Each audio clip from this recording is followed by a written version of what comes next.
Querido Pai, muito obrigada, Senhor, por estarmos aqui reunidos mais uma vez nesse lugar, Senhor, que é um templo do Espírito Santo, reservado, Senhor, para te louvar, para te adorar e para estudar a Tua palavra, meu Deus. Estamos felizes de estarmos reunidos entre irmãos, meu Pai. E agora queremos invocar a presença do Teu Santo Espírito entre nós. Pai amado, que Tu me escondas atrás da cruz de Cristo, que Tu unjas os meus lábios, que eu não fale de mim, mas eu fale aquilo que o Senhor tem preparado para esse povo, meu Pai.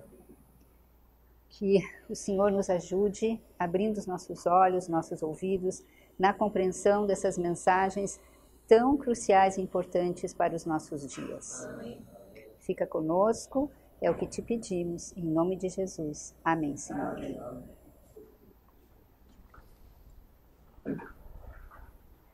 Então, hoje nós vamos falar sobre o movimento reformatório dos 144 mil.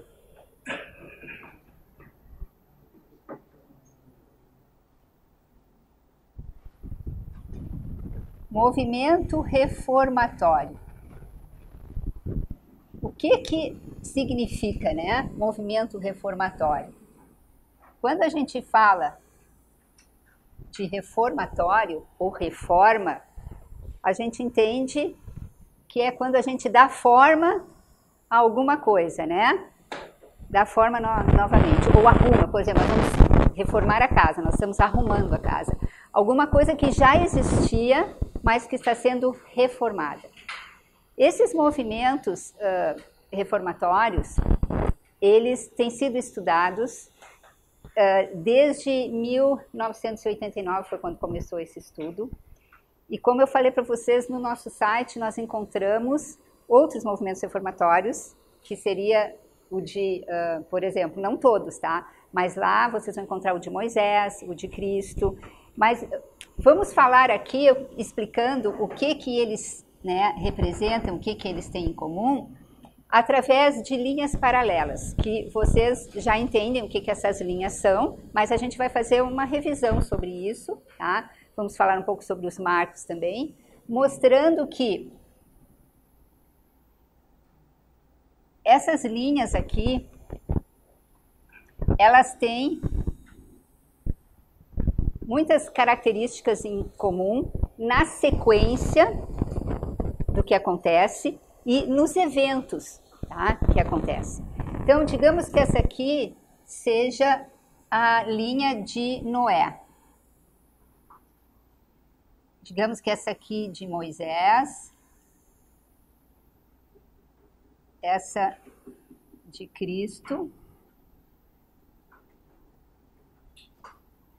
essa de Miller e esta a nossa, os nossos dias. Tá? Vamos pegar essas 5 aqui. Então, quando um irmão nosso, que vocês já estudaram um pouco sobre essa história, mas a gente vai fazer uma breve introdução, né? O irmão Jeff começou a estudar essas linhas reformatórias em 1989, ele começou a observar que muitos eventos se repetiam ao longo da história, né, com uma sequência muito semelhante e eventos muito semelhantes. Então, que eventos a gente poderia aqui, eu vou exemplificar com alguns, tá? Por exemplo, vamos colocar aqui, em todas essas linhas, o tempo do fim, que é um marco, é um evento, tá? O tempo do fim de todas essas linhas tem características comuns. Que características seriam essas? Por exemplo, no tempo do fim, a gente vai ter sempre uma profecia se cumprindo, tá? Então, uma profecia se cumpre. No tempo do fim, nós temos um reformador escolhido por Deus. Ele é precedido também por trevas. por um período de trevas.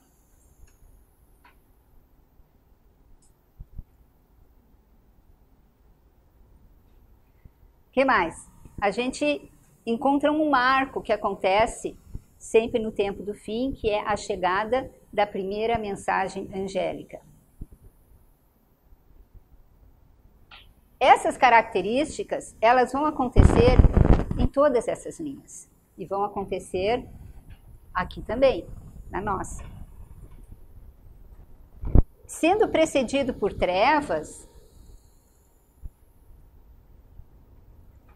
vamos pegar essa característica e exemplificar em cada linha. Só para a gente ter uma noção, porque, claro, nós não temos a intenção de estudar todas essas linhas, isso vocês podem fazer usando material em casa, mas eu quero mostrar para vocês esses paralelos, essa sequência, essas características em comum. Na época de Noé, como é que estava o mundo antes de Noé ser chamado por Deus? Em trevas. O que a Bíblia fala? De mal a pior. Não é? Tanto que os nossos dias são muito comparados aos dias de Noé. Não é verdade?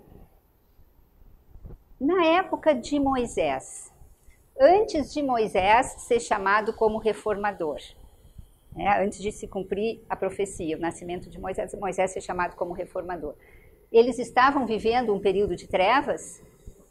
Com certeza. Eles eram escravos no Egito. Eles já tinham perdido todas aquelas especificações de povo de Deus, que era devido, não é, a eles terem sido escolhidos. Eles já tinham esquecido do sábado e outras coisas mais. Então, eles estavam vivendo um tempo de trevas. Na época de Cristo, antes de vir João Batista, um reformador, o que o povo estava vivenciando antes? Um período de trevas. E na época de Miller, essa é bem conhecida nossa, né? Essa profecia dos 1260, né? Anos, que está ligado, então, ao período de trevas da Idade Média, aonde o papado esteve em supremacia. Então, são características comuns. E no nosso tempo, quais seriam essas características do período de treva do nosso tempo? A gente vai estudar daqui a pouquinho, tá?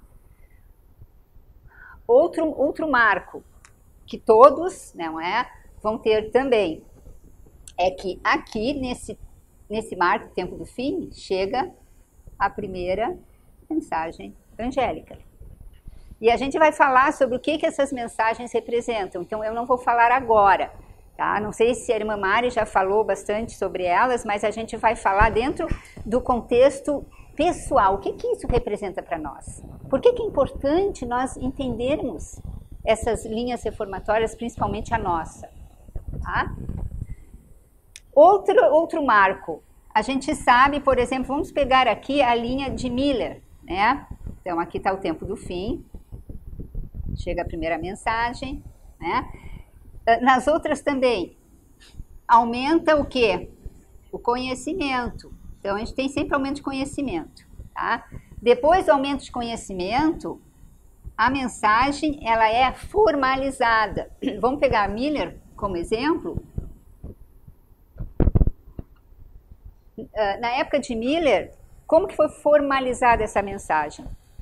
Quando, em 1833, ele recebe as credenciais como pregador, né? Ok. Aí nós temos também a chegada, eu não vou entrar em todos os marcos, mas da segunda mensagem, da terceira mensagem. E essas mensagens, além delas chegarem ao povo de Deus, de uma forma que a gente vai entender melhor depois, elas chegam, mas elas têm um período onde elas vão ser fortalecidas também, tá? Então, é a chegada e o fortalecimento. Por exemplo, lembram que na época de Miller, o que aconteceu? A primeira mensagem angélica, ela foi fortalecida em que época? 1840. Com a queda do quê? Então, com a participação do Islã, né? Então, ela recebe um impulso muito grande. E dali para frente, as pessoas começam a realmente dar crédito ao que os pioneiros estavam falando. E será que isso vai acontecer também na nossa linha, nos nossos dias? Com certeza. De uma forma um pouco diferente, porque a luz que começou em 989 a ser estudada através dessas linhas, ela está crescendo cada vez mais. Mais e mais e mais. Em 2014 veio conhecimento muito grande em relação a Esdras 7:9, que a gente não estudou ainda, mas nós vamos estudar. E dali para frente começou a vir mais e mais luz e está aumentando, é progressivo, tá? Mas, então, a história se repete, né?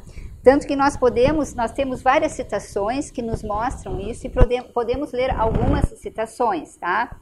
Eu vou pedir que, começando pelo irmão, cada um leia, não sei se todos têm as notas, né? Mas leiam alto para que a gravação possa ficar bem nítida. O número 1. A número 1, A primeira citação, Eclesiastes 1:9. O que foi, isso é o que há de ser. E o que se fez, isso se fará. De modo que nada há de novo debaixo do sol. Muito bem, e é isso que está nos mostrando, né? Essas linhas paralelas aqui com os marcos. Pode ler o 2. Lembrai-vos das coisas passadas desde a antiguidade, que eu sou Deus, e não há outro Deus, não há outro semelhante a mim. Pode ler que anuncia o fim. Que anuncia o fim desde o princípio, e desde a antiguidade as coisas que ainda não sucederam, que digo, meu conselho será firme, e farei toda a minha vontade. Então, Deus anuncia o fim. Qual é o fim? A nossa linha. Nós estamos aqui no fim. Desde o princípio. Desde os tempos de Noé, desde os tempos de Moisés, ele já está anunciando o que vai acontecer aqui. Quando nós estudamos essas linhas, nós vemos um paralelo na sequência, nos eventos muito grande. E a Bíblia nos diz isso, que ele anuncia o fim desde o princípio. Pode ler a 3, irmã.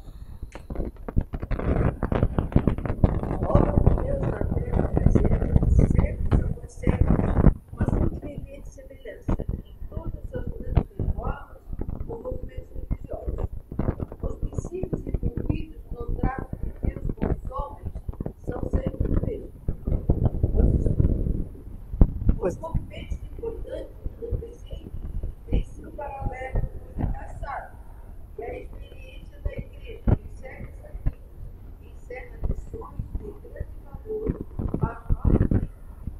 Nenhuma verdade é mais claramente ensinada na Escritura do que aquela segundo a qual Deus, pelo seu Espírito Santo, dirige de maneira especial seus servos sobre a terra, nos grandes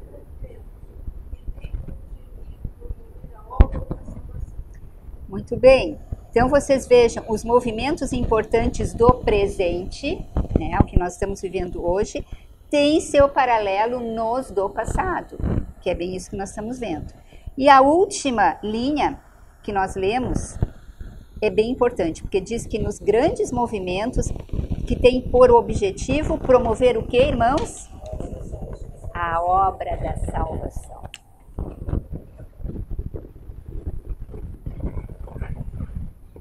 Ou seja, por que nós estudamos isso? Porque Deus quer preparar um povo. Sempre foi assim, não foi? No passado? Deus estava preparando um povo. Infelizmente, esse povo foi muito restrito, foi só a família de Noé. Na época de Moisés, Deus estava preparando um povo. E na de Cristo, Deus não estava preparando um povo. Arrependei-vos e convertei-vos, porque é chegado o reino dos céus. Essa era a mensagem de João Batista. Essa era a mensagem de Cristo. Mas o que aconteceu com aqueles que se diziam doutos, os líderes? Eles rejeitaram. Eles rejeitaram. E no ano 34, a porta da graça se fechou para o povo judeu como povo, não como indivíduos. E o evangelho foi para os gentios. Na época de Miller, Deus não estava também preparando um povo? Estava. Ele escolheu um fazendeiro, um indouto. Foi escolhido. Que não sabia nada sobre a Bíblia, e ele começou a estudar. Ele comprou uma concordância, e com a Bíblia e a concordância, ele começou a estudar versículo após versículo. O método que a gente chama, o método do texto provado. E aí ele foi estudando, e ele foi tendo mais luz. E a partir dali surgiu os nossos pioneiros, o povo milerita, e nasceu a nossa igreja. 1844. E agora? Será que vai ser diferente? Não. Deus também quer preparar um povo.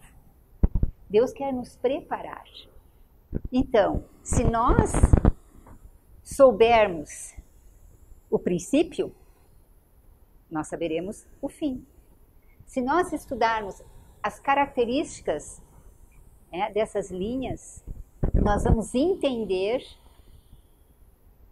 as características, os marcos, os eventos do nosso tempo. Então, é por isso que nós estamos estudando essa linha dos 144 mil. Nós podemos estudar as outras em detalhes, porque as outras vão aumentar a nossa fé, né? Vamos dar mais conhecimento e nós vamos ver como as coisas batem umas com as outras. E não é coincidência. Mas essa é a linha que nós precisamos realmente estudar a fundo, porque é o tempo que nós estamos vivendo. E esse é o tempo de preparação. E como que nós vamos nos preparar? Isso a gente vai ver um pouco sobre isso hoje. Essa linha dos 144 mil, ela contém muitas novidades para nós. Porque se você for ver a linha dos mileritas, são coisas que nós já aprendemos. Nós crescemos, se nós crescemos na igreja, nós crescemos aprendendo a história dos mileritas. Só que essa luz aqui é uma luz muito nova. Ela começou em 1989. Então, para nós é mais difícil de entendermos. Porque muitos de nós já têm ideias pré-concebidas de coisas que nós aprendemos. E é difícil você largar essas ideias pré-concebidas. Não é fácil.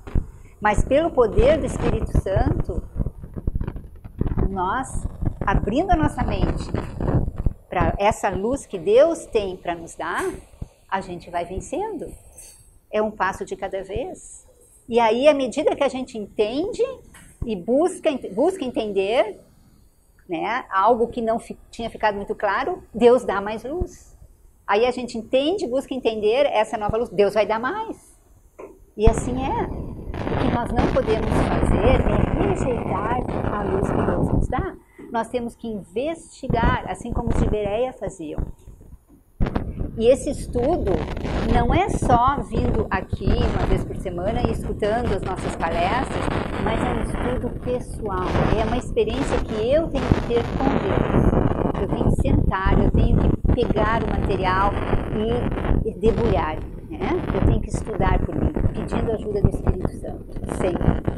E aí, eu vou tendo mais luz. Então, vamos ler, eu quero ler a próxima citação. Nós lemos a 3, né? Vamos ler a citação 4, por favor.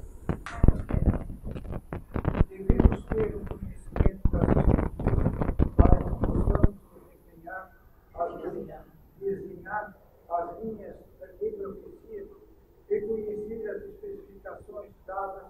pelos profetas e por Cristo e os apóstolos, para que não sejamos ignorantes, para sermos capazes de ver que o dia está se aproximando, de modo que com o aumento de zelo e esforço, exortemos um ao outro para fidelidade, piedade e santidade.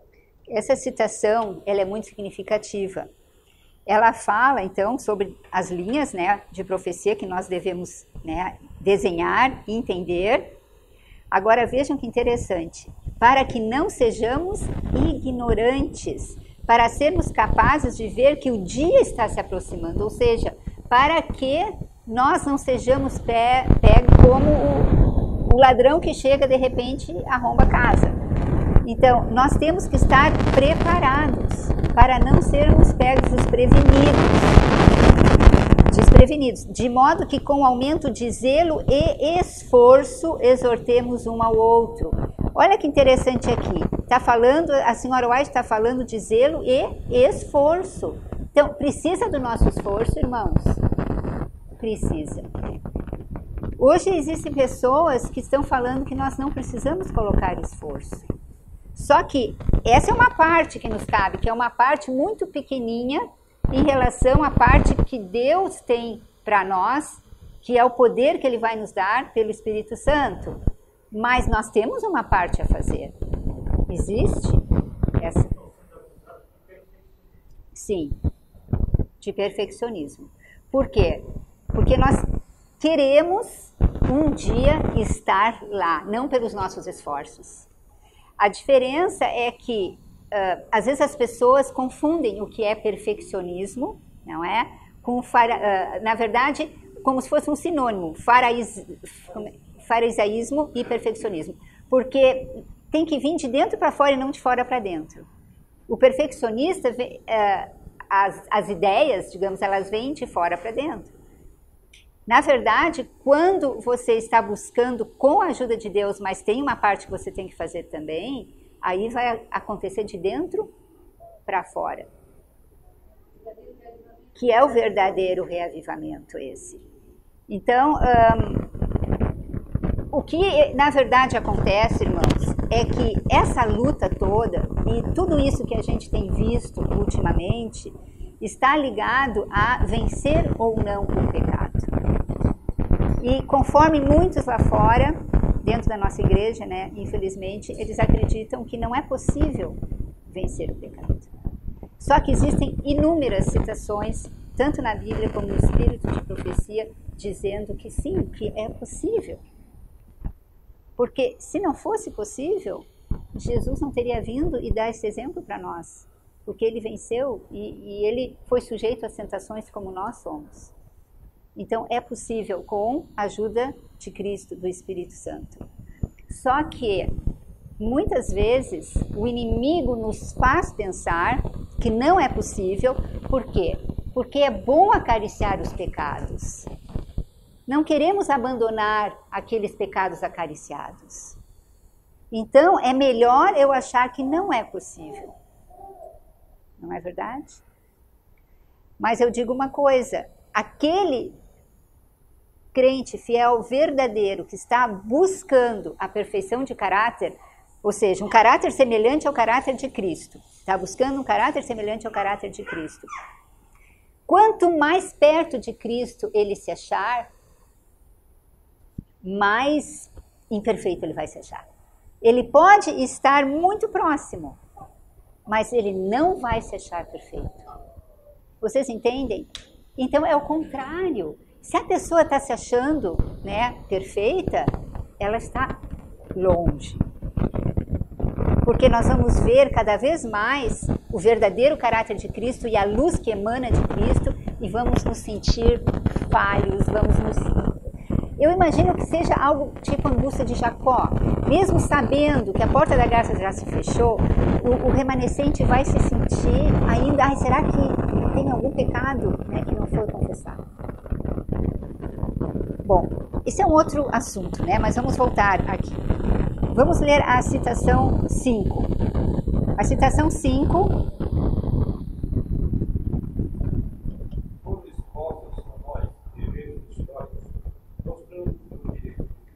direto.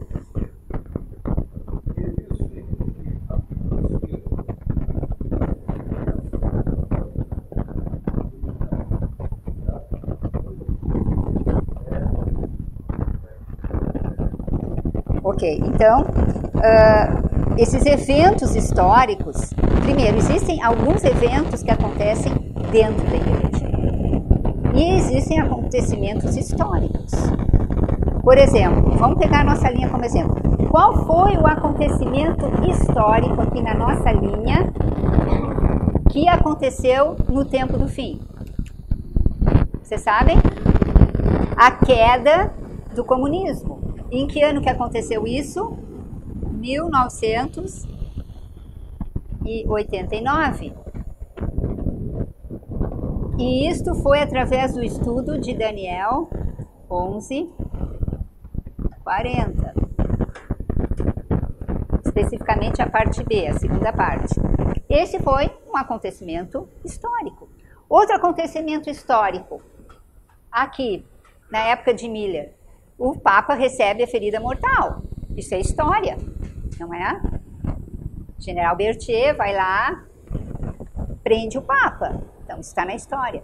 Então, vejam que os eventos que vão acontecer aqui nessas linhas, eles vão estar relacionados ao que acontece dentro da igreja e na história. E a senhora White, nessa citação, ela fala isso.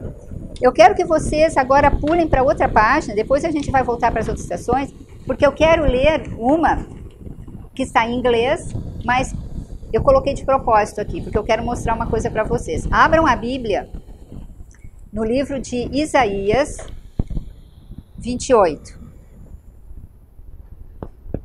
Isaías 28.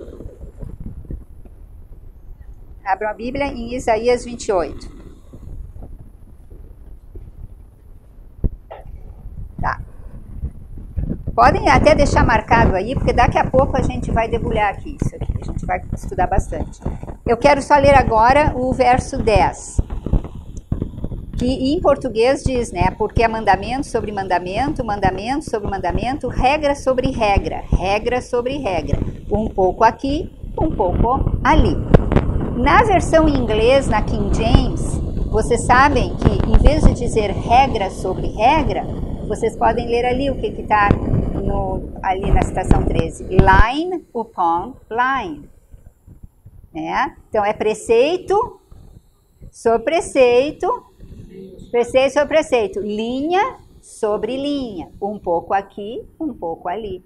Vejam que interessante como muitas vezes se perde, mesmo na Bíblia Fiel de Almeida, se perde algumas coisas, né? Porque aqui está escrito line upon line. Então, aqui está, se a gente for ler todo o texto, né, nós temos um sentido melhor para o que está dizendo aqui, mas muitas vezes a gente usa, então, esse versículo dizendo que é dessa forma que temos que estudar a Bíblia, não é?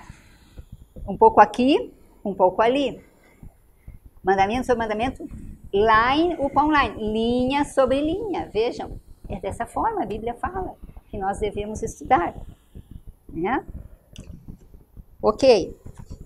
Já que estamos em Isaías, eu quero ler com vocês Isaías 28:17, tá? Na verdade, vamos começar a ler do 14, porque eu quero mostrar que também se encontra na Bíblia, de uma outra forma, as linhas e os marcos, que a gente está estudando nos movimentos reformatórios. Sim.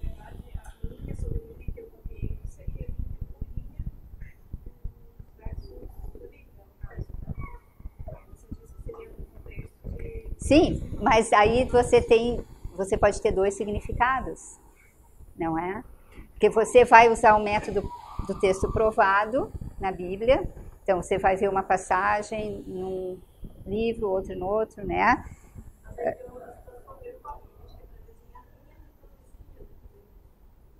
Qual a citação? Sim, desenhar as linhas de profecia, sim. Sim. Mas esse regra sobre regra, um pouco aqui, um pouco ali, linha sobre linha, Tá? Porque um pouco aqui, um pouco ali, a gente sabe. Você, por exemplo, vai estudar sobre amor. Aí você vai ver o que os apóstolos do Novo Testamento falavam, o que o Antigo Testamento falava, então, naquele assunto, certo? Mas também, esse linha sobre linha, ele nos leva a entender que, quando você estuda, comparando o que aconteceu no passado com o que está acontecendo, né, na nossa geração, você também está estudando da maneira como Deus quer que você estude. É isso que eu quero dizer, tá? Nesse sentido, ok? Exato. Isso aqui a gente poderia ficar falando sobre esses versículos horas e horas, porque se você for ver, né, depois, ali no 11 e no 12, né, por lábios gaguejantes e por outra língua falar a este povo.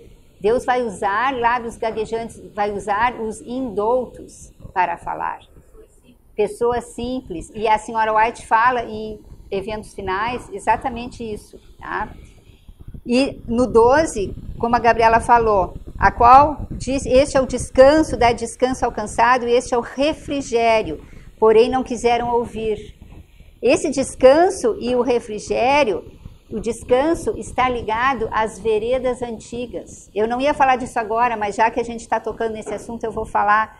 O que diz Jeremias 6,16? Assim diz o Senhor, ponde-vos nos caminhos, e vede, e perguntai pelas veredas antigas, qual é o bom caminho, e andai por ele, e achareis descanso para vossas almas. Mas eles dizem, não andaremos nele. Então, e o refrigério, ele está ligado com a chuva serôdia. Então, esse versículo 12, ele é muito profundo. A gente poderia fazer um sermão só sobre o versículo 12. Tá? Mas depois eu vou voltar para alguns desses versículos para mostrar outro ponto para vocês.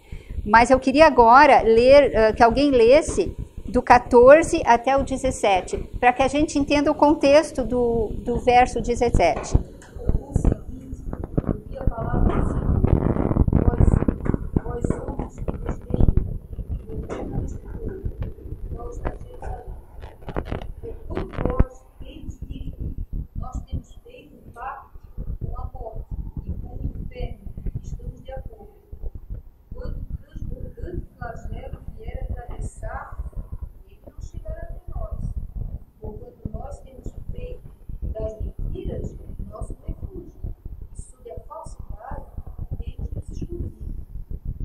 Misericórdia, né? 16. Portanto, assim diz o Senhor Deus: eis que eu ponho em Sião por alicerce uma pedra a toda prova, uma preciosa pedra distinta, um alicerce inabalável. Aquele que crê não se apressará. Também porei o juízo por linha e a justiça por prumo. E o granizo eliminará completamente o refúgio das mentiras. Ok. E as águas transbordarão por. Obrigada, irmã. Então, vamos parar aqui no verso 17. Regrarei o juízo pela linha e a justiça pelo prumo. Então, aqui Deus ele está fazendo uma analogia do juízo, né? Que ele vai regrar o juízo pela linha e a justiça pelo prumo. O que é o prumo? Quem é da área de construção, eu acho que sabe. O que é um prumo? O que o prumo faz? Nivela. Nivela para um muro, uma parede, né, ficar retinha. Na vertical, exatamente. Na vertical. Então, o prumo ele faz isso, certo? Vamos fazer um desenho aqui. Eu posso apagar aqui?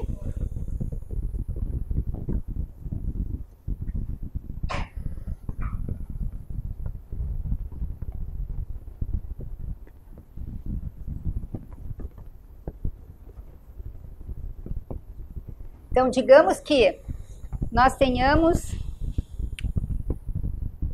uma parede. E aqui eu vou colocar linhas. horizontais e vou colocar verticais. Tá? Então, essa vertical aqui, como o pastor, né, foi o que falou, é o prumo que vai nivelar para que essa parede fique reta, tá? E a Bíblia diz, então, que o prumo está ligado à justiça. E a linha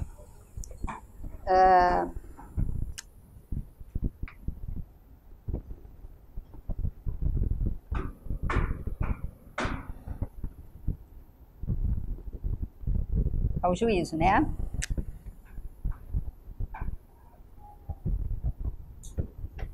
Ok, vamos continuar agora. Vamos abrir para a gente completar esse pensamento, tá? Eu quero que vocês abram em Amós, no livro de Amós. Aliás, quando a gente fala em linhas, não sei quem já estudou a profecia dos 2.520 anos. Não sei se vocês... Por cima, né? Tá. Juízo. O que aconteceu? Que juízo que aconteceu? Isso aí está em Levítico 26, que está relacionado às bênçãos e maldições. A gente vai estudar essa profecia em detalhe. Mas lá em Levítico 26, Moisés já estava alertando o povo que se eles não obedecessem, iria vir juízo. E esse juízo veio. E esse juízo separou em duas linhas. Israel, as 10 tribos no norte, e Judá e a tribo de Benjamim no sul. Então aí você já tem, né, o juízo que está relacionado com a separação em duas linhas, o povo de Deus. Amós, no capítulo 7.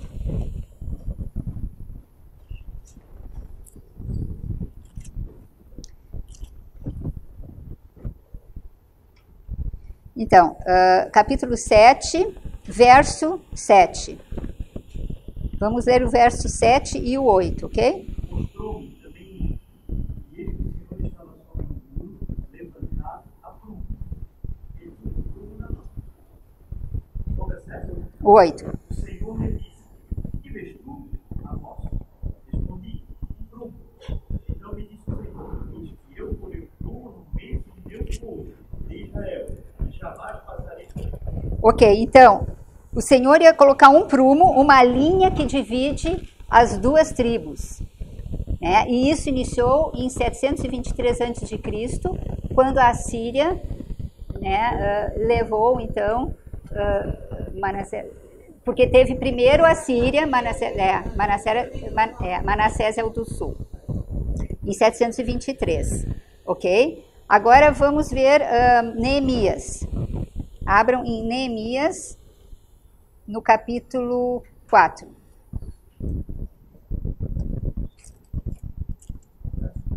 Neemias, no capítulo 4, verso 7.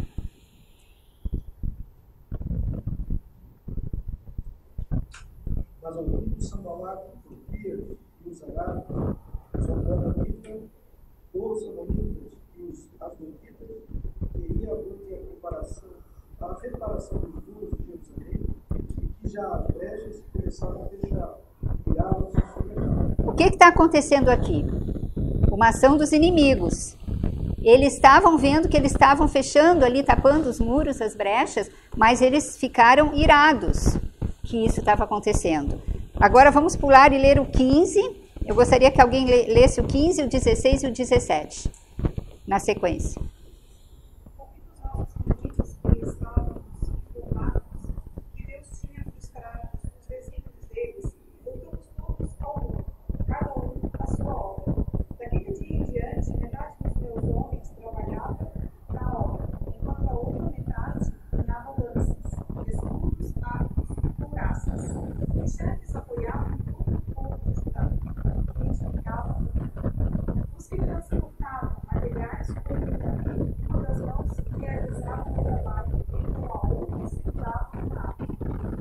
Vejam que interessante. Para eles poderem edificar os muros, eles tinham que trabalhar com uma mão e com a outra eles tinham que se defender. Isso me soa muito familiar, essa dificuldade de reparar os muros, ou essa dificuldade de reparar as veredas, as brechas. Isso não soa familiar a vocês? Não soa familiar a vocês? Será que nós temos essa dificuldade quando nós queremos voltar às veredas antigas, reparar as brechas? Será que nós não temos inimigos ao nosso redor? Cheio, né? Vejam o que diz Isaías, no capítulo 58.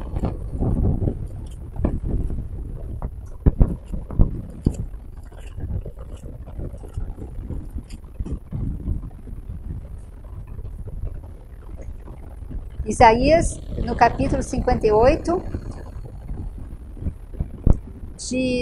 do 9 até o 12.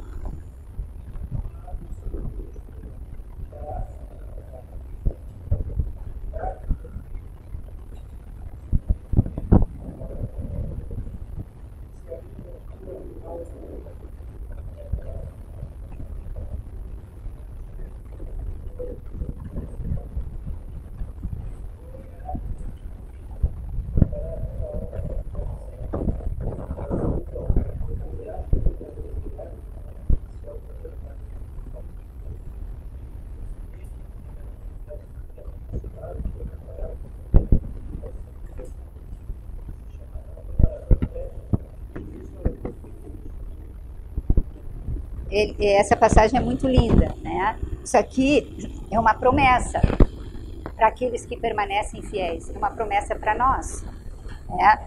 Os que de ti procederem edificarão as antigas ruínas, levantarás os fundamentos de geração em geração, chamar-te-ão reparador das roturas, reparador das brechas.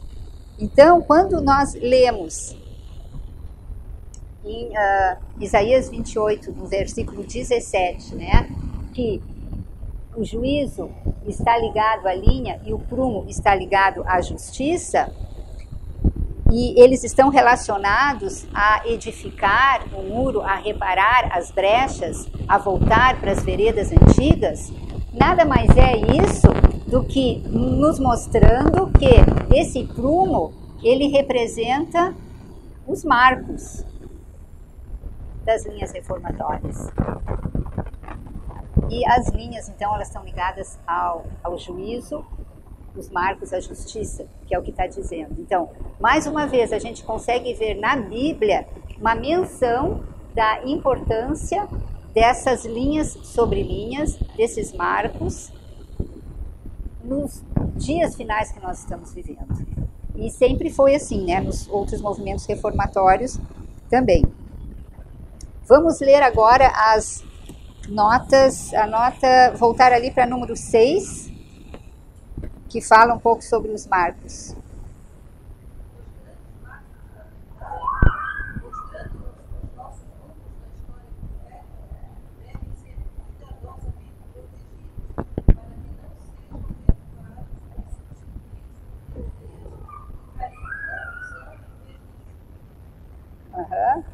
Alguém pode ler 7? A nota é 7.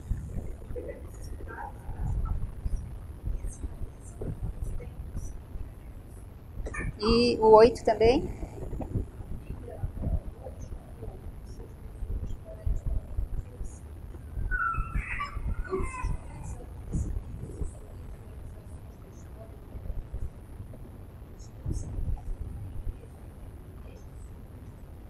Então, a senhora White, ela é muito enfática, né, em falar, em várias citações ela fala, da repetição dos acontecimentos, né, nos últimos dias. E, por fim, a citação 9.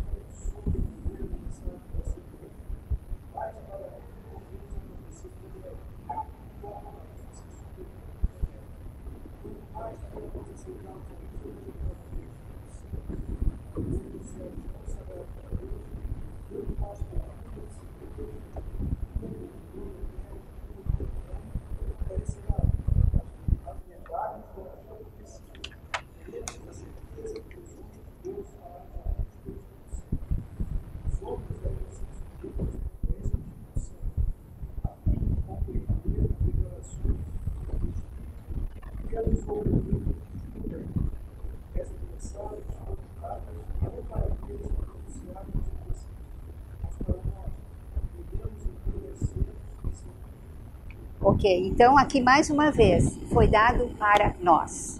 Então agora vamos pegar, eu vou apagar isso aqui, vamos pegar a nossa linha, tá? 144.000.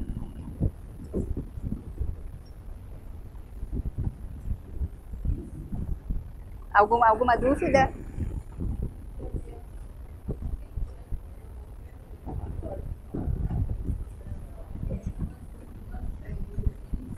Ah, tá, é em inglês, manuscript release. É. Ok.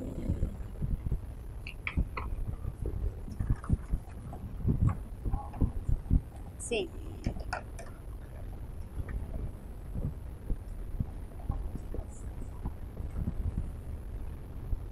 A gente já vai chegar lá. Tá? É uma continuação. Porque eu vou responder rapidamente e depois a gente volta a falar. Porque, não, mas só para, né, sanar a dúvida imediata, assim, depois eu vou falar de novo sobre isso. Eu quero ver se vocês entenderam por que é uma continuação, tá? O que acontece em 22 de outubro de 1844? Chega, que mensagem, Angélica? A terceira, a do juízo, que é a mensagem, a terceira mensagem angélica, que é do juízo. Tá? A gente já vai falar um pouco mais sobre isso. Só que não existe a marca da besta, certo? Então, o que acontece? Essa mensagem, ela não foi completa, ela não se fortaleceu, ela não terminou. Então, o que acontece? Essa mensagem, essa terceira mensagem, ela está viajando no tempo. Sabe que quando chegou lá em 1888, vocês já ouviram falar, né, nessa data, Wagner and Jones, Justificação pela Fé. A senhora White fala que a chuva serôdia foi derramada e que Jesus era para voltar naquela época. Ou seja, sim, o quarto anjo desceu, que é a combinação das três mensagens. Não foi derramada, porque eles não aceitaram. Era para ser derramada. A senhora White fala, era para Jesus ter voltado, mas o povo não aceitou. E aí o que acontece? Continua andando na história. E é o que a gente vai entender agora, que essa mensagem, ela vai ser cumprida na nossa história. Essa terceira mensagem, que é a mensagem do juízo, que começou em 22 de outubro de 1844, com o julgamento dos mortos, ela continua ao longo da história. E ela vai ser fortalecida no nosso tempo, vai ser completada no nosso tempo. Só que o quarto anjo, ele é uma combinação do primeiro, segundo e terceiro. Tá? Por quê? Porque não existe, a gente vai ler várias citações aqui, não existe uma terceira mensagem sem a primeira e a segunda. E vocês sabem por que não existe? Eu não ia falar agora, mas eu vou falar e depois eu continuo, tá? Que não está na sequência aqui. Eu quero pegar uma citação aqui, que é João 16, 7, que diz assim, a citação 22. Vamos ver a citação 22. Mas eu vos digo a verdade, que vos convém que eu vá, pois se eu não for, o Consolador não virá para vós outros, mas se eu for, eu o enviarei. E quando ele vier, convencerá o mundo do pecado, da justiça e do juízo. Então, pecado, né? Convicção, vou escrever embaixo porque eu quero escrever aqui a linha.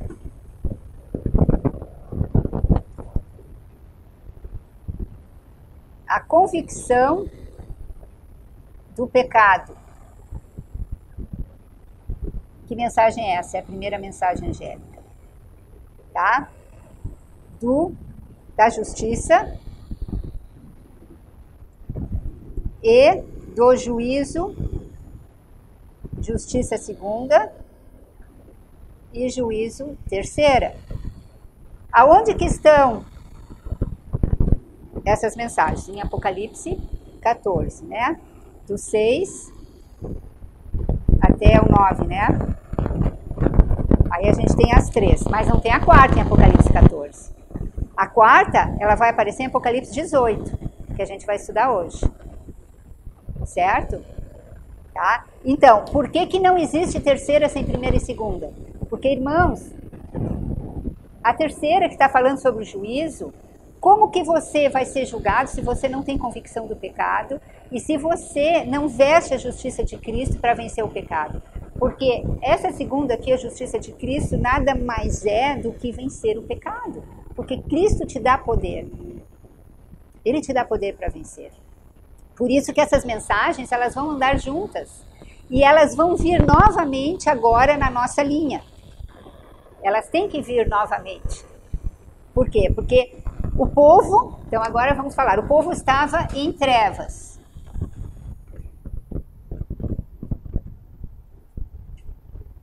Hoje eu não vou completar a linha dos 144 mil, porque é um estudo longo e eu prefiro ir com calma.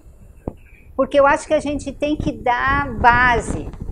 Não sei, essa base é importante para a gente poder entender, não é? Não adianta só eu colocar aqui os marcos e dizer para vocês. Eu prefiro que a gente faça, eu acho que em 2 vezes, esse sábado e no que vem, a gente consegue terminar, tá? Então, eu vou colocar aqui para vocês um marco que nós já estudamos e já sabemos, tá? Que é 1989. Esse aqui é o nosso tempo do fim. Por que ele é o nosso tempo do fim? Tá? Bom, e aqui nós temos trevas. A gente já vai ver por quê. Trevas. Por que é o tempo do fim? Lembram das características do tempo do fim? Uma profecia se cumpre. Que profecia que se cumpriu aqui? Daniel 11:40b. Por isso que nós temos que entender Daniel. Porque uma coisa está ligada à outra. Se você não entende, né, o que se sucede aqui, você não vai conseguir entender o que sucede lá. Então, essa profecia se cumpriu, certo? Aqui começa a haver um aumento de conhecimento. Qual é a outra característica do tempo do fim? É precedido por um período de trevas e Deus levanta um reformador. Então, aqui eu vou contar uma história para vocês, que eu sei que o irmão Marco já contou, mas eu quero contar dentro desse contexto para fazer sentido. Talvez nem todos tenham escutado o sermão dele, a pregação quando ele esteve aqui. Tá? Mas em 1989, um irmão chamado Jeff Pippinger, ele estava estudando em grupo com outros irmãos, e eles estavam estudando linha sobre linha. Quer dizer, na verdade, eles começaram a perceber esses paralelos que a gente está falando aqui, né? Esses marcos e como esses eventos tinham uma sequência similar em vários períodos históricos. Enfim, eles começaram a estudar em 1989. Então, esse acontecimento então, é dentro da igreja adventista. Tá? E esse homem, ele estudando isso, né? Ele mais tarde, em 1992, ele assistindo a pregação de um outro irmão sobre Daniel 11, os últimos versos, ele notou algumas incoerências em termos da interpretação do simbolismo desse irmão, que estava explicando Daniel 11:40 a 45. E aí ele foi falar com o irmão e disse: irmão, eu estou vendo alguma incoerência nessa interpretação, porque, por exemplo, quando num verso você usa uma interpretação literal, você tem que usar literal para o restante. Você não pode usar literal e misturar com o espiritual, né? E ele conversando com esse irmão, né, aceitou e disse o seguinte: então, irmão, me escreva os seus comentários, me mande esses comentários para que nós possamos estudar juntos esse assunto. E foi aí que o irmão Jeff começou a estudar Daniel 11:40 a 45.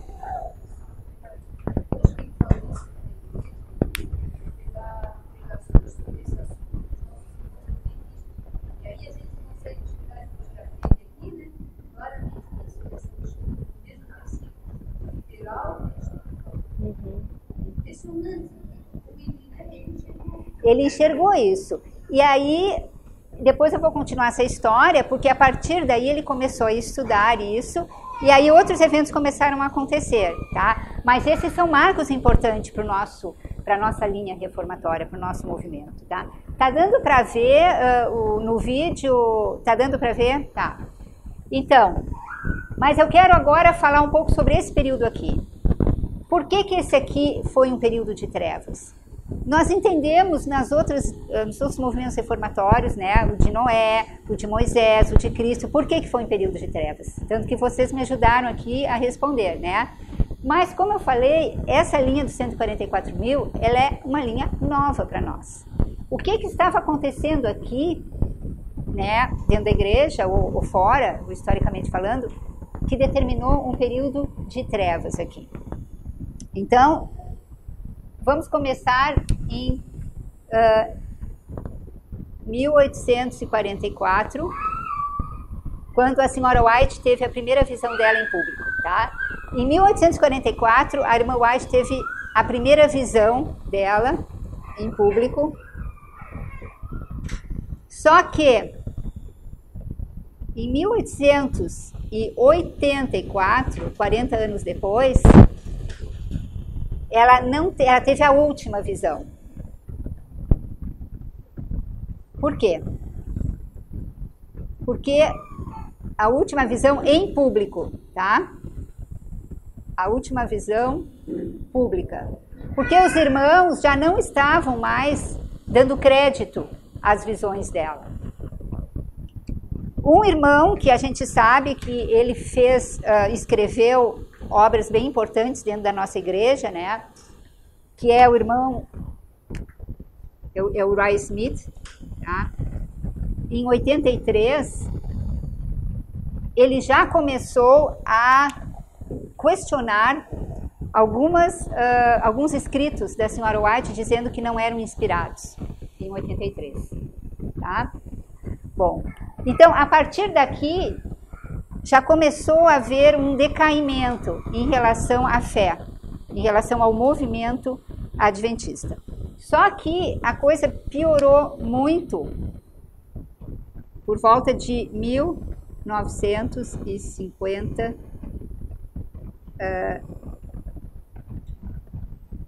Não, antes disso. 1950. Antes de 57. Em 1950, o que que aconteceu? As nossas universidades, na verdade, instituições de ensino, não eram universidades, instituições de ensino, elas não eram aceitas pelo Estado, não tinham credenciais, tá? E nesse ano, então, buscou-se essas credenciais, e fazendo uma união junto com o Estado, e a igreja começou a mandar os estudiosos, né, os teologandos, a fazerem cursos para obterem mestrado, doutorado em outras universidades, e é óbvio que essas universidades eram universidades de outras denominações protestantes, né, para que eles adquirissem esses títulos, para que eles pudessem, então, credenciar, ter essas instituições credenciadas. E aí começou, então, essas pessoas, esses teólogos, a aprender outras doutrinas que divergiam, né? Mas principalmente uma metodologia diferente. Nem tanto doutrina, mas metodologia. Por quê? Porque esse pessoal de outras universidades, com títulos de doutores, mestrado, eles usavam um método científico, método histórico-crítico, método gramatical. Eles não usavam o método recomendado pela senhora White. Eu tenho uma citação aqui, a gente vai ler, que Miller usava, as 14 regras de Miller e o método do texto provado. Eles não usavam esse método. E a partir de 1950, então, essas pessoas foram trazendo depois, para dentro das instituições adventistas, um método diferente. E em 1957,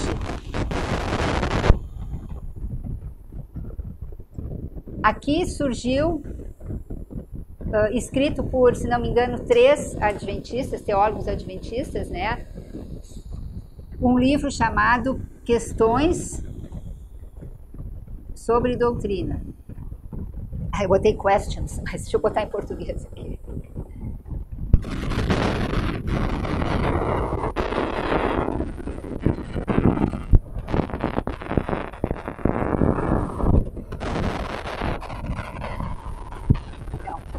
Esse livro ele foi escrito para com que os nossos teólogos fossem aceitos, né? Então, ir novamente usando uma metodologia científica, um método histórico crítico. Muitos conceitos que os pioneiros tinham, eles tiveram que ser abolidos ou modificados. Por quê? Porque o método histórico crítico, ele não conseguia explicar. Por exemplo, não tem como a gente explicar 2.300 tardes e manhãs pelo método histórico crítico. Por isso que outras denominações não aceitam. Não aceitam, porque não tem como. E os próprios adventistas, eles têm problema em explicar, não tem como explicar se você não usar o método do texto provado. Então, o problema estava todo aonde? Na metodologia. Método. Tá? Ou seja, a chave para abrir esse conhecimento. O problema estava aí. O método que era usado nesse período aqui, tá? Passou a ser o histórico crítico. Tá? E não o método do texto provado. Então, esse método aqui é dos homens, queridos, tá? E o método do texto provado é de Deus.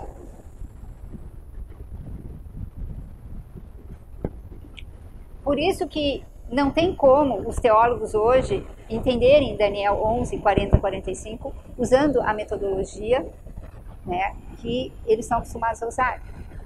Não tem como. O método texto provado, esse método é um método aceito por Deus. Vejam o seguinte, vamos ler, vamos parar um pouquinho, depois eu vou continuar a linha, mas eu quero que a gente leia agora, volte para Isaías 29, e vamos ler alguns versos de Isaías 28 e 29.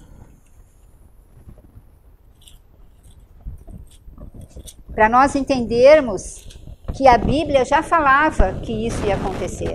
Aconteceu no passado e aconteceu aqui na nossa linha reformatória também. Eu vou ler, tá, por questão assim de tempo e para que fique bem audível. Vou começar a ler do verso 1, ok? Isaías, então, 28, verso 1.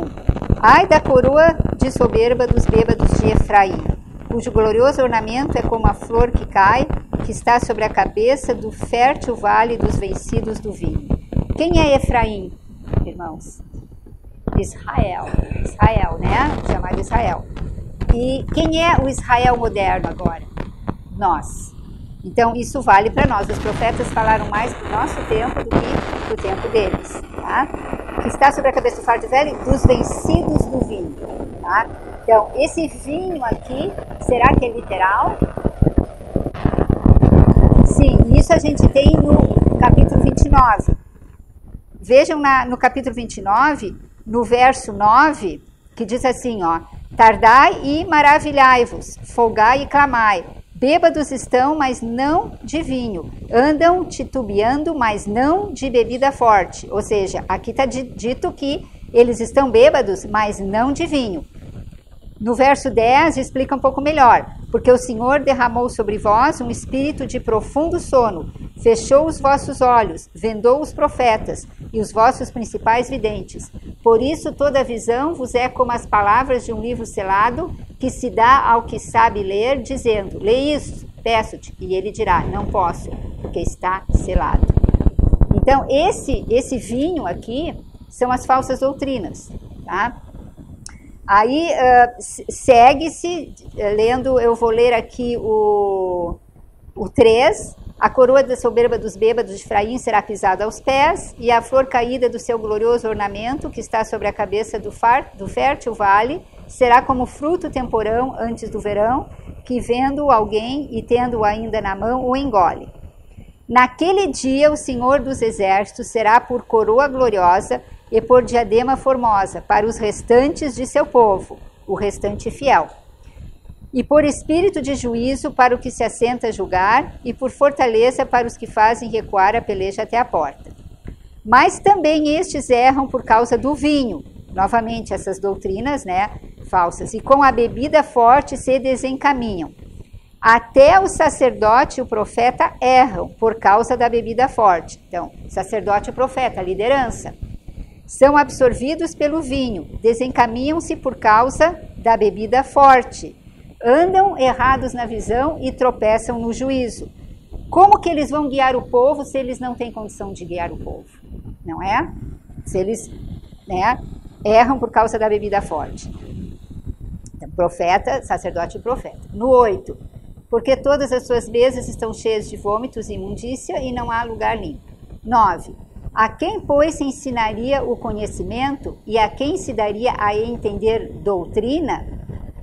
Ao desmamado do leite, ao arrancado dos seios? Então, aqui eu quero fazer uma pausa, porque na Bíblia, na nossa em português, tem um ponto de interrogação, mas em inglês não tem ponto de interrogação aqui. Se você for ver na King James, tem um ponto. Isso aí é importante, por quê? Porque é uma resposta, não é uma pergunta. Então está perguntando, e a quem se daria a entender doutrina? A resposta é... Exato. Ao desmamado do leite e ao arrancado dos seios.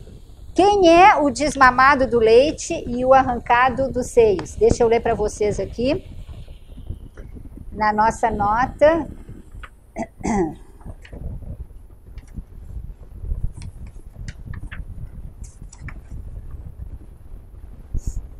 Hebreus,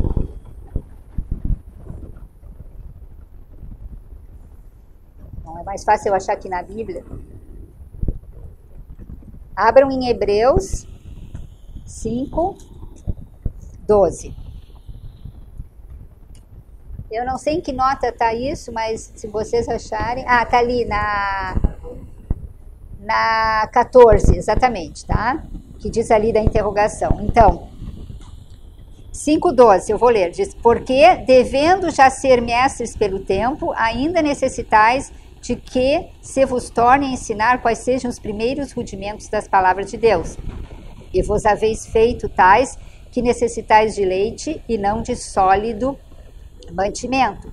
Porque qualquer que ainda se alimenta de leite, não está experimentado na palavra da justiça, porque é menino.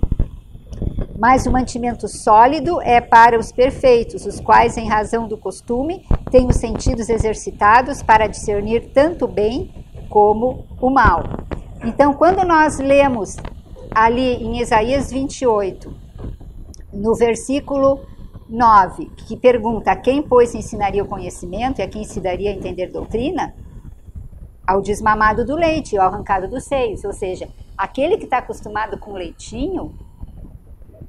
basicão, não quer comida sólida. Então, não, nós queremos o que é desmamado, aquele que já está comendo comida sólida, tá? Então, é complicado, porque, voltando lá para o capítulo 29, tá? Você vai ter aqui no capítulo, vamos ler no capítulo 29 o verso 11, de novo. Por isso, toda visão vos é como as palavras de um livro selado, que se dá ao que sabe ler. O que sabe ler é o teólogo, é o douto. E ele diz, daí tu diz, lê isso, peço, e ele diz, não posso, porque está selado. Por que ele não consegue ler? Será que é porque ele não estuda? Será que é porque ele não faz oração? É porque ele não tem a chave. Qual é a chave para entender? É o método. Então, ele não consegue, porque ele não tem um método. Ou no 12 que diz assim, ou dá-se o livro ao que não sabe ler, dizendo, lê isto, peço-te. E ele dirá, não sei ler. Então, aquele que não sabe ler, ele vai pedir para quem? Para aquele que sabe. Ele vai pedir, então, para o doutor em teologia, então você lê. Mas ele também não sabe, porque ele não tem a chave. Então, vocês entendem? Hã? Então, vocês entendem por que a gente estava vivendo num período de trevas antes de 1989? Se a gente não estuda isso na Bíblia e não estuda os acontecimentos, né, que aconteceram na história milerita, é difícil nós entendermos por que esse período é tão difícil. Mas a Bíblia nos mostra e fica claro. E fica claro em virtude dos acontecimentos que a gente sabe que tomaram lugar na igreja, desde, né, de 1884 em diante, e principalmente na década de 50.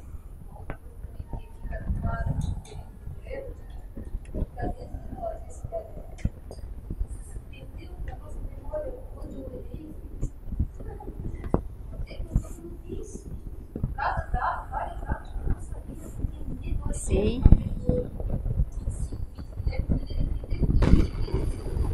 Então, esses diagramas aqui, diagrama de 42 e 43, né? Porque ele foi escrito em 42, mas foi publicado em 43. E depois o de 50. Esses diagramas, eles foram rejeitados depois. Infelizmente. Só que quando a gente fala em Jeremias 6,16, recuperar, né, arrumar as brechas, as roturas, voltar para as veredas antigas, nós estamos falando nos fundamentos da nossa fé. Nesses fundamentos que estão todos aqui, né? Profecia 25:20, o contínuo, aqui que foi tirado o sacrifício contínuo. O contínuo hoje, a igreja não entende mais como paganismo. Só que aí você tem problemas sérios em relação, inclusive, aos 2.300 anos, para que a gente possa entender. Então, muitas, né, dessas datas aqui não são mais aceitas. Não são mais aceitas. E por quê? Porque a chave agora não é mais a mesma. E isso está indo de geração em geração. Mais recentemente, com o que eles chamam, que é a formação espiritual, Spiritual Formation nos Estados Unidos, muitas escolas de teologia, escolas adventistas lá, estão colocando em seu currículo, né, cadeiras, digamos, matérias que fogem totalmente do que os nossos pioneiros ensinavam, inclusive essa de formação espiritual, com muitas, digamos, características de outras denominações, inclusive da Igreja Católica. Então, a coisa já vinha acontecendo antes e continua, né? Ok, continuando aqui com essa linha, quando o irmão Jeff começou a estudar, então, Daniel 11, 40, 45, ele foi estudando, ele começou a publicar.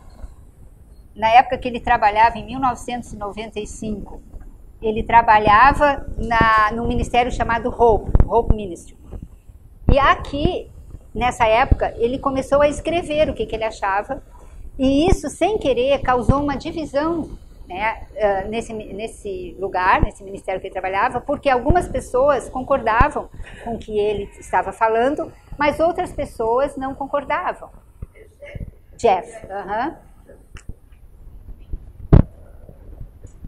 Jeff.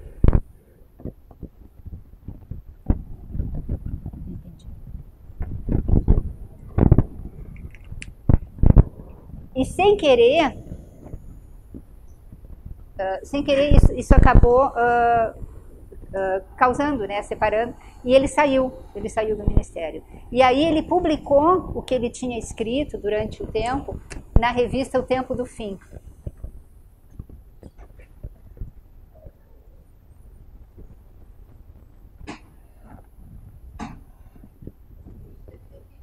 Essa revista é essa revista que vocês têm aqui. tá? Foi em 1995. Se vocês olharem a data de publicação, eu acho que bate com aqui. E isso equivale a um outro marco, que é a formalização da mensagem. Porque aí, Daniel 11, 40-45, foi formalizado. Esse entendimento, esse conhecimento, ele foi formalizado, tá? Então, no nosso movimento, nós temos o período de trevas, que já foi explicado por quê, né, esse período de trevas, o tempo do fim, que é quando a profecia se cumpre, de Daniel 11:40, a parte B, temos um reformador, que é a pessoa que foi um indouto, uma pessoa comum, que começou a estudar e a ter luz sobre linha sobre linha, linha sobre linha, e depois, mais tarde, em 92, sobre Daniel 11, 40-45, porque aqui houve um aumento, né, de conhecimento e a formalização da mensagem na revista O Tempo do Fim. Mas o que acontece no tempo do fim? Nós vimos que tem um marco que acontece no tempo do fim, que é a primeira mensagem angélica, né? Então, chega a primeira. Primeira mensagem chega. Dá para ver o vermelho bem? Tá. Então, a primeira mensagem chega. O que quer dizer isso, que a primeira mensagem chega? Isso quer dizer que começa a haver uma convicção do pecado, uma reforma, um reavivamento.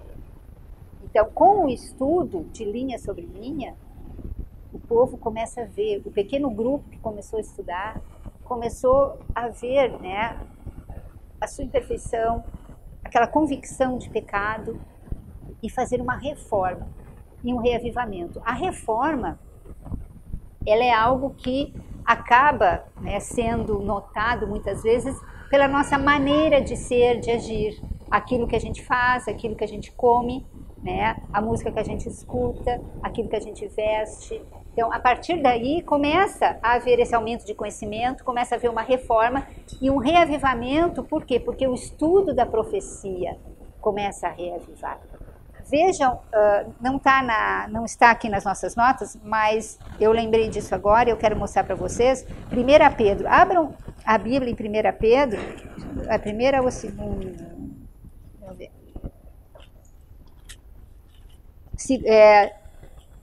Segunda epístola de Pedro, tá? Na segunda epístola de Pedro, olha o que diz aqui. Por que o estudo da profecia causa um reavivamento? Segunda epístola de Pedro, capítulo 1, verso 19. E temos muito firme a palavra dos profetas, a qual bem fazeis em estar atentos, como a uma luz que alumia em lugar escuro, até que o dia amanheça e a estrela d'alva apareça em vossos corações. Então vejam, a palavra dos profetas, quando nós estamos atentos a ela, ela faz o quê? Ela faz com que o dia amanheça. E quem é a estrela d'alva? Jesus. Faz com que Jesus nasça no nosso coração. Porque às vezes as pessoas dizem assim, por que eu preciso estudar tudo isso? Por quê? Basta acreditar na salvação, que é de graça, não é? Que Jesus me dá. Mensagens cristocêntricas. Não é suficiente isso, mas a Bíblia nos fala que quando nós estudamos profecia, isso faz com que Cristo nasça em nosso coração, a estrela d'alva, ou seja, você vai estar cada vez mais semelhante em caráter ao caráter de Cristo. E não é isso que nós queremos no tempo do fim? Sim, porque essa é a nossa preparação. Nós precisamos disso. Vejam que interessante, eu achei essa citação depois de já ter mandado as notas para vocês. Mas vocês escrevam, tá? Só tem em inglês, eu vou colocar no quadro. Eu ia falar isso no final, mas já que a gente está falando sobre esse assunto, o Espírito Santo está conduzindo de outra forma, a gente vai fazer dessa forma. Eu traduzi, eu vou ler a tradução, mas vocês vão ver em inglês esse texto que está num livro chamado The Voice and Speech and Song. Abreviando, é S, página 325, parágrafo 2, ponto 2. VSS, tá? É um livro dos escritos de Ellen White, The Voice and Speech and Song. Ela diz assim: a presente verdade, porque Deus sempre tem uma mensagem presente para aquela época. Na época de Cristo tinha uma mensagem presente, na época de Moisés tinha uma mensagem presente, na nossa época tem também.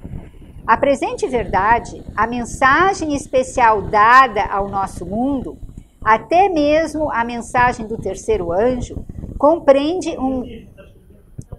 Não. Vocês podem ler no aplicativo. Aquele aplicativo de Ellen White que tem em inglês e tem também em todas as línguas, né? Eu coloquei ali, daí vocês podem pegar. Então, porque é meio longuinho, pastor, o parágrafo, tá? Não tem em português. Não, mas isso eu mando para vocês. Pode deixar que eu mando no grupo, porque senão vocês vão estar escrevendo. Isso, no vídeo vai ter, isso, boa ideia. Então, a presente verdade, a mensagem especial dada ao nosso mundo, até mesmo a mensagem do terceiro anjo, compreende um vasto campo contendo tesouros celestiais. Ninguém pode ser desculpável que diz: eu não vou mais ter nada a ver com essas mensagens especiais. Eu vou pregar Cristo. Olha o que ela diz. Ninguém pode pregar a Cristo e apresentar a verdade como ela é em Jesus, a menos que ele apresente as verdades que estão para vir diante do povo no momento presente, quando tais desenvolvimentos importantes estão ocorrendo. É muito forte. Quando eu achei essa citação, nossa, eu pensei. Exatamente. É como se ela estivesse falando para nós naquela época que estaria acontecendo agora. Sim. É muito forte essa citação, porque é a desculpa que as pessoas usam. Eu não quero nada a ver com essas mensagens.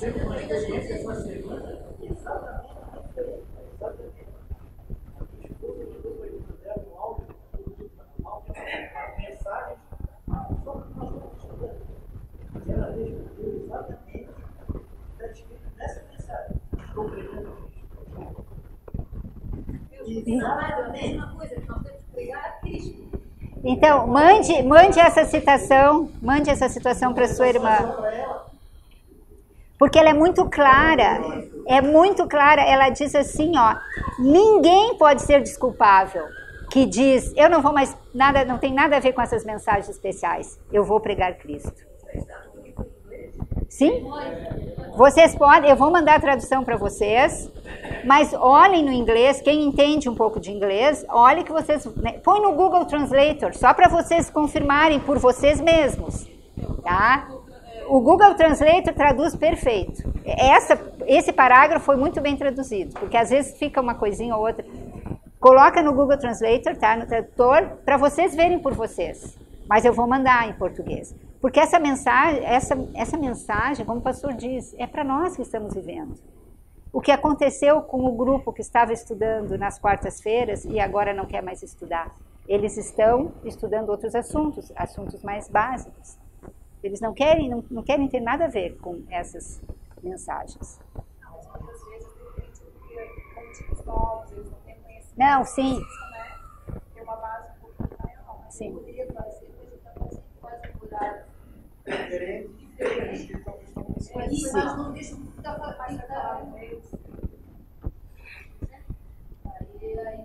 Eu acho que não cabe a nós julgar, porque tem muita gente lá que pode ter vontade de continuar estudando. Mas eu digo que na maioria dos casos, as pessoas preferem essas mensagens cristocêntricas, preferem o leite, né? Não estou dizendo que é errado, a gente precisa do leite também. Porque o mel, que são as mensagens mais avançadas, a Bíblia mesmo fala. Você tem que comer com moderação. Não adianta, irmãos, nós pregarmos e entendermos tudo sobre essas mensagens se no nosso dia a dia nós não temos amor uns pelos outros. nós não temos compaixão, nós falamos mal dos nossos irmãos, nós temos que orar pelos nossos irmãos, mas não criticar, porque quem julga é Deus. Então, as mensagens, o leitinho, ele é importante, claro que é, mas precisa haver o que, irmãos? Um equilíbrio. Você não pode tomar só leite. Você tem que ter alimento sólido também, principalmente no momento que nós estamos vivendo. Não quer dizer que nós vamos só estudar essas mensagens, porque o que está acontecendo com muitas pessoas do movimento, que eram pessoas que estavam há anos junto com esses primeiros irmãos aqui, essas pessoas hoje estão se afastando. Por quê? Adiantou todo o conhecimento que elas tiveram, tudo que elas estudaram? Não, não, porque não é isso que vai nos levar para o céu. A gente tem que ter em mente isso claro. A nossa salvação é um presente, não é? É um presente, é de graça. Mas, por outro lado, a gente não deve ficar só no leitinho. E ela é bem clara nisso. Então, não há desculpa da gente dizer, eu não quero, vou só pregar Cristo.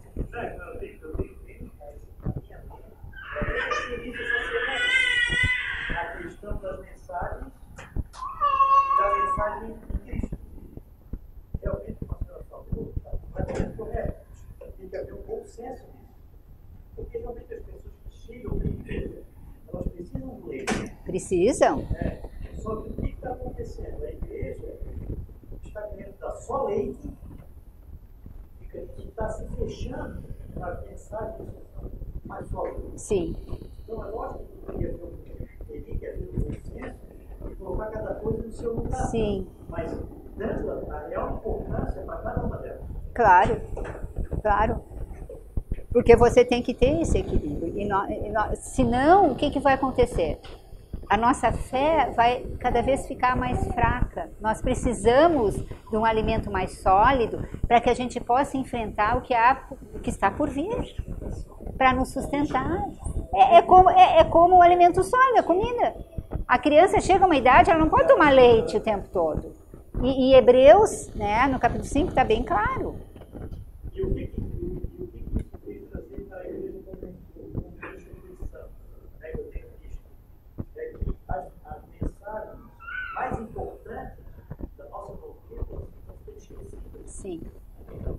E hoje, muitas pessoas que já estão há tempo dentro da igreja, elas perderam de vista até as coisas mais importantes. Quer dizer, a quarta do sábado hoje está sendo banalizada. Sim. A alimentação, a questão da alimentação, tudo isso. Então, eu tenho que tornar mais fácil. Sim, e aí eu volto de novo a mostrar para os irmãos, a lembrar que a gente leu no primeiro capítulo da segunda epístola de Pedro, que temos muito firme a palavra dos profetas, a qual bem fazeis em estar atentos. Então, aqui a Bíblia, ela está nos avisando desse perigo, não é? Por quê? Porque como há uma luz que alumia um lugar escuro, até que o dia amanheça e a estrela d'alva apareça em nossos corações. Ou seja, o estudo das profecias é cristocêntrico. Onde é que está Cristo nas profecias? Está aqui no meio. Cristo está aqui. Ele está no meio. Ele está no centro da mensagem. Se Cristo não estiver no centro da mensagem, isso aqui não vale nada. Mas ele está no centro. E segunda epístola de Pedro, no capítulo 1, nos diz isso. Então, é muito claro, muito claro. Irmãos, na verdade, eu não sei, eu acho que eu devo encerrar agora, porque já está um pouco longo. Eu não consegui ir até onde eu tinha planejado, mas não faz mal. A gente continua sábado que vem. Mas é bom a gente ir com calma, porque são assuntos muito importantes. Que bom, que bom, pastor, porque eu estava orando para Deus para poder explicar de uma maneira que ficasse claro, porque eu sei a dificuldade que eu tive. Então eu imagino as pessoas que estão começando a estudar essas mensagens, elas passam pelas mesmas dificuldades. Da base, e uma coisa que aconteceu com vocês já foram direto para os assuntos mais profundos. enquanto nós tivemos mais tempo de digerir as mensagens mais básicas. Então, eu acho que vale a pena a gente gastar um pouco de tempo para conversar sobre isso, né, dessa forma. E no sábado que vem, então, a gente dá continuidade, ok? Vamos orar? Sim, ok.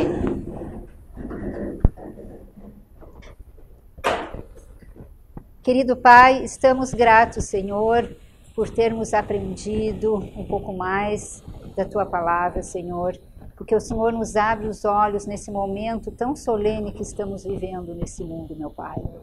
Pedimos que o Espírito Santo continue tocando os nossos corações, que possamos vislumbrar cada vez mais o dia em que estaremos ao lado de Cristo e que isso nos dê forças, nos dê esperança para continuarmos, Senhor, nessa luta do dia a dia, fazendo a nossa parte, mas confiando que a parte maior o Senhor fará. Queremos agradecer também por esse sábado que está finalizando, Senhor. Esse dia sagrado, separado para nós, para o nosso descanso físico, espiritual. E pedimos que essa nova semana, Senhor, o Senhor esteja conosco em cada passo, nos guiando, nos orientando, e que tudo seja feito para a Tua honra e para a Tua glória, meu Pai. Nós te rogamos e te agradecemos tudo isso. Em nome de Jesus. Amém, Senhor.